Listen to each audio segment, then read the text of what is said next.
Welcome back from the very long Easter weekend. It's Kyankwanzi and it's time for news for you. Today in the bulletin, in our headlines, we have KCCA Skilling the Youth. Ooh, spicy.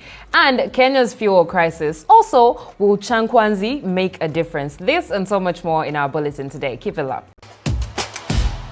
Now, KCCA has opened new registration for a new intake of its free youth skills training program. The program, run by the Employment Services Bureau, aims to equip young people with practical skills for employment and entrepreneurship.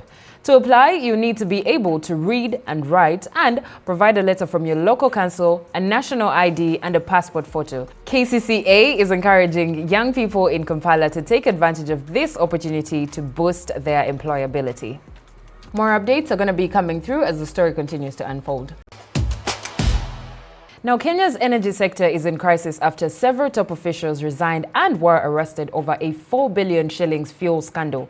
The officials, including Energy Principal Secretary Mohammed Liban and Kenya Pipeline Company Managing Director Joe Sang, are accused of manipulating fuel stock data to create a false shortage, leading to the procurement of substandard and overpriced fuel. Former Deputy President Rigathi claims that President William Ruto was allegedly involved in the scandal and had officials arrested after they sidelined him. The Directorate of Criminal Investigations has dismissed Gachagwa's claims as false and malicious. The DCI is investigating the matter, and those found guilty could face charges under Kenya's economic crimes laws.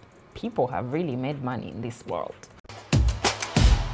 The NRM is hosting a 7-day retreat for the newly elected MPs at Kyankwanzi that is running from 7th April to 15th. The retreat aims to reorient legislators on the party's ideology, governance agenda, and national development priorities. Basically, their responsibilities. NRM Secretary General Richard Todwong says the event will focus on ideological grounding, especially for the first time and young MPs. The party has invited opposition legislators to attend, emphasizing the importance of understanding government operations. The retreat's outcome is expected to shape the legislative agenda for the 12th Parliament. And elsewhere, the US and Iran are in a standoff over the Strait of Hormuz, a vital shipping route. US President Donald Trump has given Iran an ultimatum to reopen the strait or force possible strikes on civilian infrastructure and oil facilities. However, Iran is refusing, saying it will only reopen the strait if it gets compensation for the damages suffered since the conflict began. Iran's Deputy Presidential Communications Director Saeed Mehdi called Trump's statements angry rhetoric and said negotiations can't happen under threats. So I wonder what's likely to happen next. Will Iran's stance change, or will the US follow through with its threats? We'll keep you updated as the story unfolds.